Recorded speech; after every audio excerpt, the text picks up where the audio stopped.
तो कहानी की शुरुआत में हमें दिखाया जाता है कि सूरज धीरे धीरे पृथ्वी के पास आ रहा है, जिस वजह से पृथ्वी के सभी इलाकों में आग और सूखा फैलने लगा है। इसलिए जल्दी ही साइंटिस्ट पृथ्वी पर आने वाली सोलर क्राइसिस के खतरे के बारे में पूरी दुनिया में अनाउंस करने लगते हैं, जिसमें वो सभी को बताते हैं कि अगर सूरज इसी स्पीड से आगे बढ़ता रहा तो सूरज 100 सालों में पृथ्वी को अपने बीच समा के खत्म कर देगा और 300 सालों बाद वो पूरे सौर मंडल को ही खत्म कर देगा। इसलिए पृथ्वी को बचाने के लिए UEG यानी यूनाइटेड अर्थ गवर्नमेंट मूविंग माउंटेन नाम के एक प्रोजेक्ट पर काम करने का फैसला करती है। इस प्रोजेक्ट के अकॉर्डिंग साइंटिस्ट काफी सारे बड़े बड़े इंजन्स बनाकर पृथ्वी के अलग अलग हिस्सों में इंस्टॉल कर देंगे, जिसकी मदद से पृथ्वी को सौर मंडल से बाहर ले जाकर बचा लिया जाएगा। लेकिन इस प्रोजेक्ट में काफी खर्चा होने वाला था, साथ ही खाने पीने के रिसोर्सेज भी दिन प्रतिदिन खत्म होते जा रहे थे, जिस वजह से लोग दंगे और प्रोटेस्ट करने लगे थे। इन प्रोटेस्ट में वो लोग शामिल थे जिन्हें किसी भी अंजाम या खतरों की परवाह नहीं थी, क्योंकि इन लोगों का मानना था कि जो खतरा अभी तक पृथ्वी पर नहीं आया है उसके लिए गवर्नमेंट इतना बड़ा रिस्क लेकर पृथ्वी और मानव जाति को खतरे में डाल रही है। वहीं दूसरी ओर UEG डिजिटल लाइफ नाम के एक प्रोजेक्ट यानी DLP पर बैन लगा देती है, जिस वजह से प्रोटेस्ट और भी ज्यादा बिगड़ जाते हैं, क्योंकि DLP एक कट्टर ग्रुप था जिसका मानना था कि इंसानों का फ्यूचर सिर्फ कंप्यूटर में है। असल में वो एक ऐसा प्रोग्राम डेवलप करना चाहते थे जिससे इंसान अपने दिमाग को एक डिस्क में अपलोड कर सकता था, लेकिन रिसोर्सेज की कमी के कारण वो इस प्रोग्राम को आगे नहीं बढ़ा सकते थे। इसलिए रिसोर्सेज के लिए वो हैकिंग करके UEG पर आतंकवादी हमला करते रहते थे। इन सब के बीच UEG नोटिस करती है कि उनके मूविंग माउंटेन प्रोजेक्ट से लोगों का विश्वास उठता जा रहा है, जिस कारण काफी सारे लोग इस प्रोजेक्ट को रोकने की कोशिशें कर रहे हैं। पर तभी चाइनीज एम्बेसडर जाओ इस प्रोजेक्ट के पहले पार्ट को कंप्लीट करने का कहते हैं, क्योंकि उनका मानना था कि पहला पार्ट जल्द ही पूरा हो जाएगा और लोगों को दोबारा उनके मूविंग माउंटेन प्रोजेक्ट पर विश्वास होने लगेगा। जाओ कहते हैं कि इस पहले पार्ट को कंप्लीट करने के लिए सबसे पहले चंद्रमा पर मौजूद इंजन्स की टेस्टिंग की जाएगी, क्योंकि हम चंद्रमा को भी सौर मंडल से धकेलने का प्लान कर रहे हैं ताकि पृथ्वी का ग्रेविटी से कनेक्शन टूट जाए। वहीं UEG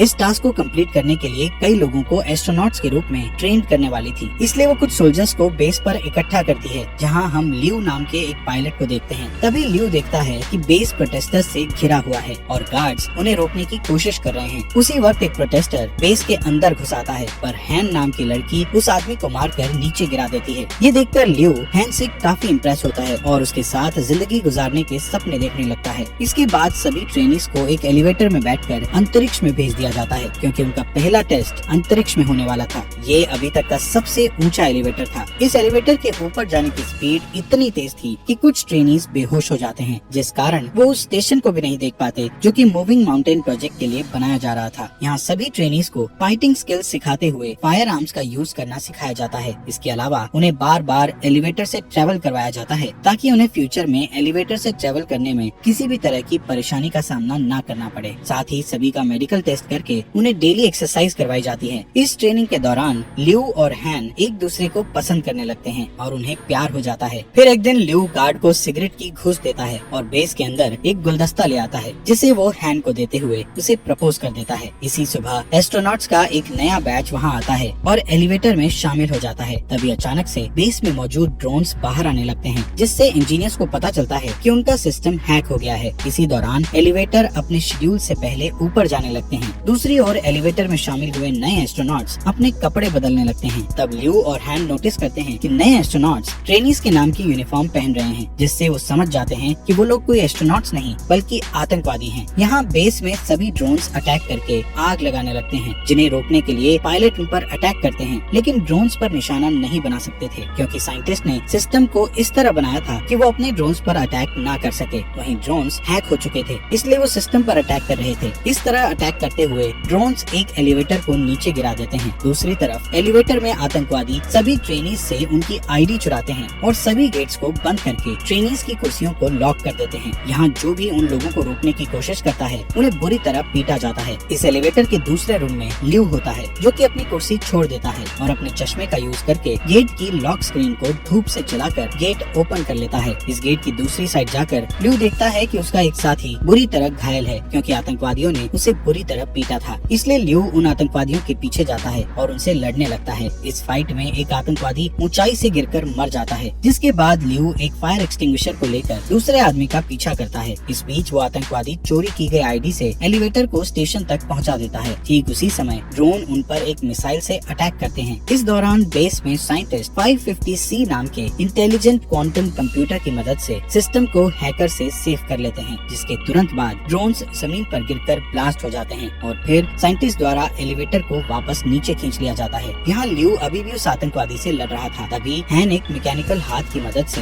विंडो को तोड़ती है और ल्यू के पास आकर उस आतंकवादी को मारने में उसकी मदद करती है। इसके बाद हैन गुस्से में ल्यू से दोबारा फ्लावर्स मांगती है, क्योंकि इस फाइट के दौरान उसके सभी फ्लावर्स टूट चुके थे। तभी अचानक से उसका स्टेशन बेस पर गिरने लगता है, क्योंकि उस आतंकवादी ने मरने से पहले डेटोनेटर दबा दिया था। ये स्टेशन बेस पर गिरकर क्रैश हो जाता है, जिससे बेस पर मौजूद बिल्डिंग्स ब्लास्ट हो जाती है और एलिवेटर भी अचानक से जमीन पर गिर जाता है, जिससे सभी ट्रेनीज भी इस एक्सीडेंट के शिकार बन जाते हैं। हालांकि ल्यू और हैन सही सलामत होते हैं। इसी दिन न्यूज पर बताया जाता है कि इस ब्लास्ट में लगभग 3000 लोगों की जान जा चुकी है और 5 से भी ज्यादा लोग घायल हुए हैं। यूईजी के बनाए स्टेशन के क्रैश होने के कारण कई लोगों की जानें गई थी, इसलिए लोग और भी प्रोटेस्ट करने लगते हैं। इस प्रोटेस्ट में आतंकवादी हमले और दंगे भी होते हैं। सभी प्रोटेस्टर गवर्नमेंट से डीएलपी को वापस लेने की मांग कर रहे थे। यहाँ जाओ अपनी असिस्टेंट से उस स्पीच को पढ़ने के लिए कहता है, जिसे उसने यूईजी के प्रोजेक्ट में विश्वास रखने के लिए लिखा था। इसी दौरान जाओ अमेरिकन एम्बेसडर के साथ बातचीत करता है और उनसे प्रोजेक्ट पर काम करने के लिए एक और मौका मांगता है। कुछ हफ्ते बाद क्रायो स्लीपिंग पॉड्स में लोगों को रखकर चंद्रमा पर भेजा जाता है, ताकि वो चंद्रमा पर जाकर इंजन्स पर काम जारी रख सकें। इस बीच हेंग्यू नाम का कंप्यूटर इंजीनियर क्रायो स्लीप से उठता है, जो कि 550A नाम के एआई और उसकी बेटी याया की एक रिकॉर्डिंग को चेक करता है। दरअसल 550A की मदद से ही याया हेंग्यू से बात करती थी। यहाँ पता चलता है कि हेंग्यू पहले डीएलपी के लिए काम करता था, लेकिन 550C तक पहुँचने के लिए वो चंद्रमा पर काम करने आया है। असल में 500C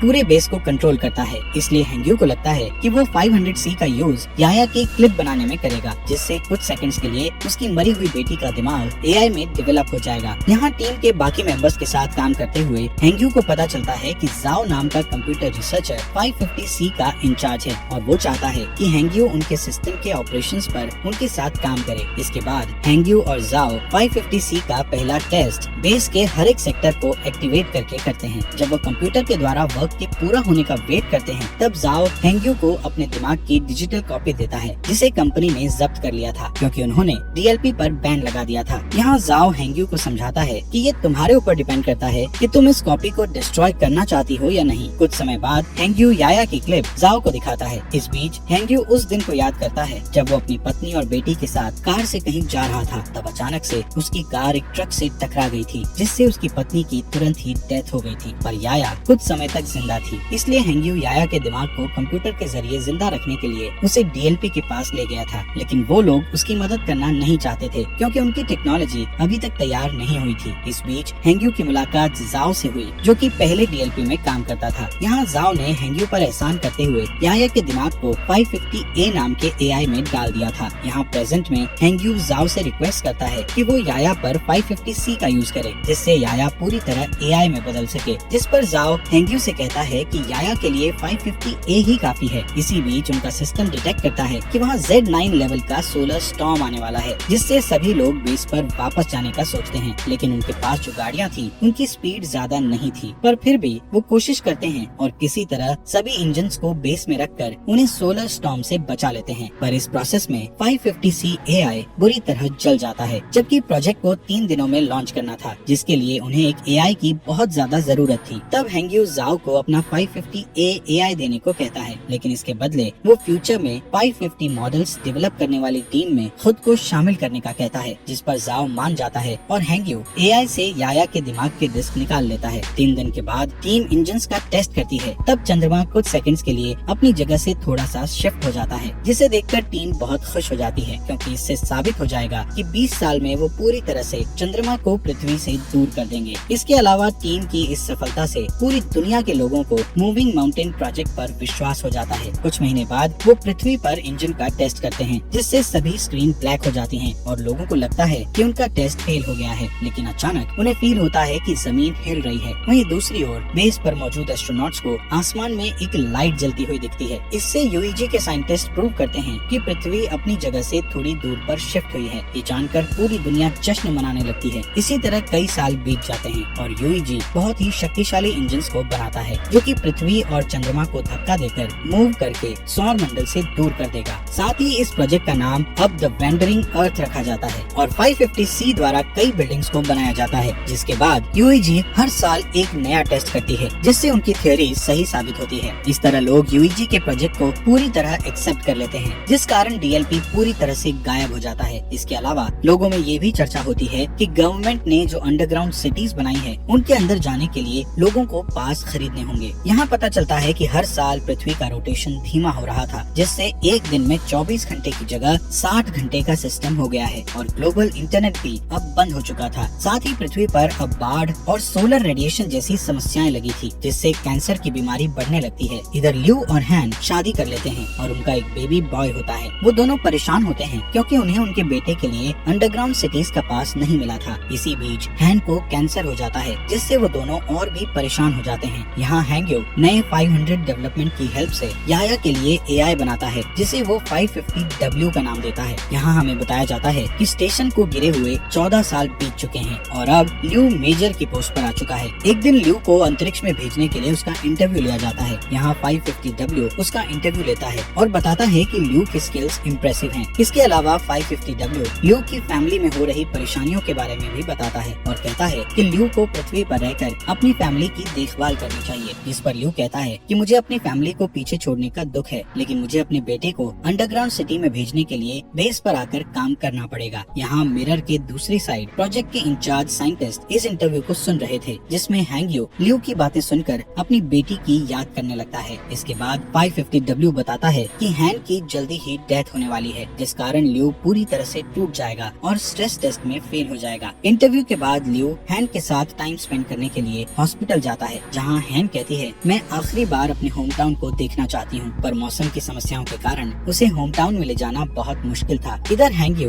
ल्यू की बातों से इतना इमोशनल हो गया था कि वो चोरी से बेस में घुसकर याया के दिमाग को 550W से जोड़ देता है और उसे सिस्टम में देखने लगता है, जिससे वो इमोशनल होकर रोने लगता है। तभी जाओ गार्ड्स के साथ वहाँ आ जाता है और हैंग्यो को समझाने लगता है कि उसे याया की डेथ को एक्सेप्ट करना होगा, जिस पर हैंग्यो मना कर देता है और याया को पूरी तरह से 550W में अपलोड कर देता है, जिससे चंद्रमा के सिस्टम में तुरंत प्रॉब्लम आना शुरू हो जाती है और सभी इंजन्स फेल होने लगते हैं। इसके बाद गार्ड्स हैंग्यो को पकड़ लेते हैं और अपने साथ ले जाते हैं। इधर जाओ याया के डिस्क को निकालकर 550W AI को बंद कर देता है। इस बीच ल्यू अपने पुराने दोस्तों के जरिए एक जेट उधार लेता है और हैन को उसके होम टाउन ले जाता है। कुछ ही समय में वो शंघाई सिटी में लैंड करते हैं, जो कि अब बर्फ से जमी हुई बंजर जमीन बन चुकी थी। दोनों सितारों को देखते हुए बातें करते हैं, जहाँ हैन ल्यू से कहती है कि मैं समय आने पर शान से मरना चाहती हूँ। यहाँ यूईजी के लोग हैंग्यो के द्वारा की गई सिस्टम प्रॉब्लम्स के बारे में बात करते हैं और नोटिस करते हैं कि ये उस हैकिंग की तरह ही है जो कुछ सालों पहले ड्रोन और एलिवेटर के साथ की गई थी। इसलिए सभी 550W के सिस्टम को हैक करके सही करने का सोचते हैं, लेकिन वो हर बार ब्लॉक हो जाते हैं। तभी अचानक चंद्रमा के इंजन ब्लास्ट हो जाते हैं, जिससे चंद्रमा पृथ्वी की ओर आने लगता है। दूसरी तरफ जाओ समुद्र के पास खड़ा होता है और सभी देशों के लीडर्स को एक इमरजेंसी अलर्ट सेंड करता है, क्योंकि सुनामी धीरे धीरे बढ़ रही थी, जो जल्द ही जमीन से टकरा जाती है। इस इमरजेंसी के कारण ल्यू को भी वापस ड्यूटी पर बुलाया जाता है। वहीं लीडर्स पहले से ही अंडरग्राउंड सिटी को खोलना शुरू कर देते हैं ताकि वो सुनामी से लोगों की जान बचा सकें। यहाँ ल्यू के मिशन पर जाने से पहले ही हैन की डेथ हो जाती है, इसलिए उनके बेटे को हैन के पिता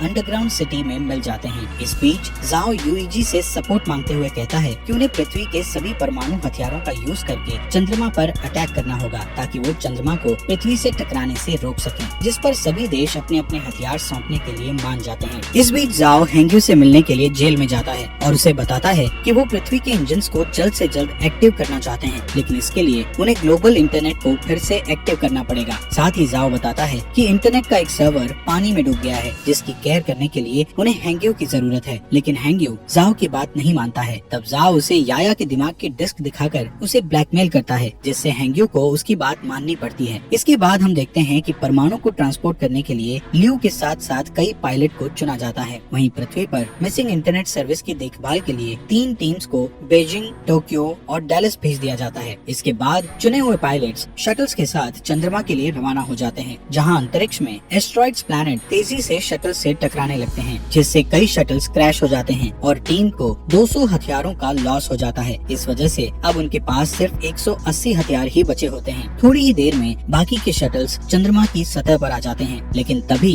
एस्ट्रॉइड्स एक शटल को हिट कर देता है, जिससे ल्यू की शटल भी क्रैश हो जाती है। इसलिए उन्हें मजबूरन जमीन पर उतरना पड़ता है। इस दौरान उन्हें 384 हथियारों का फिर से लॉस हो जाता है। यहाँ बचे हुए लोग टेप को ढूंढने लगते हैं ताकि वो उनके टूटे हुए हेलमेट को ठीक करके अपने घाव पर पट्टी कर सकें। इसके बाद वो लोग तय करते हैं कि वो लोग बचे हुए हथियारों को पैदल ही चंद्रमा पर फिट कर देंगे, पर ल्यू नहीं चाहता था कि इस काम को करके यंग लोग मारे जाएं, इसलिए वो अकेला शटल से बाहर आकर गेट को बंद कर देता है। यहाँ पृथ्वी पर तीनों टीम्स सर्वर की जगह पर पहुंचकर पानी के नीचे चली जाती हैं, जहाँ ड्रोन और स्पेशल टूल्स की मदद से हैंग्यू की टीम बिल्डिंग में जाती है और सर्वर का दरवाजा ढूंढने लगती है। लेकिन जब वो दरवाजे को जबरदस्ती खोलते हैं तो उनका एक आदमी बुरी तरह घायल हो जाता है। तब जाओ उसके घावों को सही करने की कोशिश करता है, लेकिन उनके पास घाव को ठीक करने के लिए कोई सामान नहीं था, जिस कारण उस आदमी की डेथ हो जाती है। जिसके बाद हैंग्यू और जाओ इंटरनेट को वापस लाने के लिए कनेक्शन बनाने का डिसीजन लेते हैं। दूसरी तरफ ल्यू हथियारों को एक ट्रक से ले जाने लगता है। तभी अचानक चंद्रमा का मलबा पृथ्वी से टकराता है, जिस वजह से बिल्डिंग्स हिलने लगती है और कुछ हार्डवेयर जाओ के पैर पर गिर जाते हैं, जिससे वो बुरी तरह फंस जाता है। तभी उस रूम में पानी भरने लगता है। दूसरी ओर हैंग्यू अपने ड्रोन की मदद से भी रूम का गेट नहीं खोल पा रहे थे, इसलिए जाओ उसे जल्दी से पासवर्ड की दे देता है, पर इस दौरान जाओ की पानी में डूबने से डेथ हो जाती है। इसके बाद चंद्रमा का मलबा पृथ्वी की मेजर लोकेशंस को डिस्ट्रॉय करने लगता है, जिससे अंडरग्राउंड सिटीज में जा रहे लोग पैनिक होने लगते हैं। वहीं यूईजी में जाओ को बुरी खबर मिलती है कि उनके पास परमाणु हथियारों का एक साथ ब्लास्ट करने के लिए समय नहीं है, जिससे जाओ उम्मीद खो देता है। पर तभी उसका एक आदमी उसे सोल्यूशन बताता है कि अगर वो अंतरिक्ष में और भी एस्ट्रोनॉट्स को भेज देंगे तो हथियारों को मैनुअली ब्लास्ट किया जा सकता है, यानी कि सभी एस्ट्रोनॉट्स को अपना सेक्रीफाइस करके दुनिया को बचाना होगा। इस ऑपरेशन के लिए 300 लोगों की जरूरत थी। यहाँ एक पुराना पायलट कहता है कि ऐसा करना हमारा कर्तव्य है, पर यंग लोग फ्यूचर की देखभाल करने के लिए हैं, इसलिए उनका सेक्रीफाइस ना किया जाए। उस पायलट की बात मानते हुए सभी पुराने पायलट्स को एस्ट्रोनॉट्स की टीम के साथ चंद्रमा पर पहुंचा दिया जाता है, जहां ल्यू उन्हें आता हुआ देखकर चौंक जाता है, लेकिन उसका कम्युनिकेटर टूट गया था, इसलिए वो पृथ्वी पर वापस लौटने से पहले अपने पुराने टीचर और ट्रेनिंग पार्टनर्स को गुड बाय नहीं बोल पाता है। दूसरी ओर यूईजी बताती है कि टोक्यो और डैलस के सर्वर वापस आ चुके हैं, लेकिन बीजिंग का सर्वर अभी तक नहीं आया है। यहाँ बीजिंग में हम हैंग्यू को देखते हैं, जिसके रूम में पानी भरने लगता है और वो की को सही कंप्यूटर से नहीं जोड़ पाता। तभी चंद्रमा पर एस्ट्रोनॉट्स सभी परमाणु हथियारों को ब्लास्ट करने लगते हैं। ठीक उसी समय हैंग्यू भी उसकी माइंड डिस्क को एक कंप्यूटर से जोड़ देता है, जिससे चंद्रमा पूरी तरह ब्लास्ट हो जाता है। पर अब चंद्रमा का मलबा तेजी से पृथ्वी की ओर आ रहा था, इसलिए पृथ्वी को जल्द ही वहाँ से हटाने की जरूरत होती है। यहाँ हैंग्यू याया की क्लिप को एक्टिव करता है और उसे की दिखाकर अंदर से इंटरनेट को एक्टिव करने के लिए कहता है। तभी रूम में पानी भर जाता है, जिससे हैंग्यू की भी डेथ हो जाती है। वहीं चंद्रमा का मलबा पूरी दुनिया में गिरने लगता है। तभी यूईजी इमरजेंसी मैसेज भेजकर बताता है कि उनका मिशन फेल हो चुका है, जिससे शहरों में दंगे होने लगते हैं। वहीं जाओ हार नहीं मानता और अपनी टीम को इंजन्स में आग लगाने को कहकर उन्हें उल्टी गिनती शुरू करने को कहता है। इसी दौरान बीजिंग में हैंग्यू का दिमाग अचानक कंप्यूटर के अंदर एक्टिव हो जाता है, जहां वो अपनी बेटी से दोबारा मिलकर बहुत खुश होता है। इसके बाद हैंग्यू एआई में जाकर इंटरनेट सर्वर को एक्टिव कर देता है। तभी जाओ के आदेशों का पालन करते हुए एक आदमी इंजन्स को स्टार्ट कर देता है और फिर देखते ही देखते पृथ्वी मूव करने लगती है और चंद्रमा के मलबे से बच जाती है। ये देखकर पूरी दुनिया के लोग जश्न मनाते हैं। यहाँ ल्यू शटल से ही पृथ्वी को हिलते हुए देखता है, इसलिए वो जल्दी से वीडियो रिकॉर्ड करता है ताकि वो अपने बेटे को ये सीन दिखा सके। दूसरी ओर हैंग्यू और याया के दिमाग का बैकअप 550W में एक साथ मिक्स हो जाता है। इसके बाद हमें 7 साल बाद का सीन दिखाया जाता है, जहाँ पृथ्वी वापस से 24 आवर के सिस्टम में आ चुकी है और जाओ रिटायर्ड हो चुका है। लेकिन अब उनकी असिस्टेंट यूईजी में उनकी लेगेसी को आगे बढ़ा रही है। अब क्योंकि चंद्रमा से उनको कोई भी खतरा नहीं है, इसलिए वो अपने प्लान का सेकंड पार्ट शुरू करते हैं, जिसमें वो 10 साल के अंदर जुपिटर प्लैनेट के पास से उड़ेंगे और फिर पृथ्वी को हमेशा के लिए सौर मंडल से बाहर कर देंगे। इसलिए इंजन्स पर नजर रखने के लिए एक स्पेस स्टेशन बनाया गया है, जिसका इंचार्ज ल्यू है। और इसी के साथ ये मूवी यहीं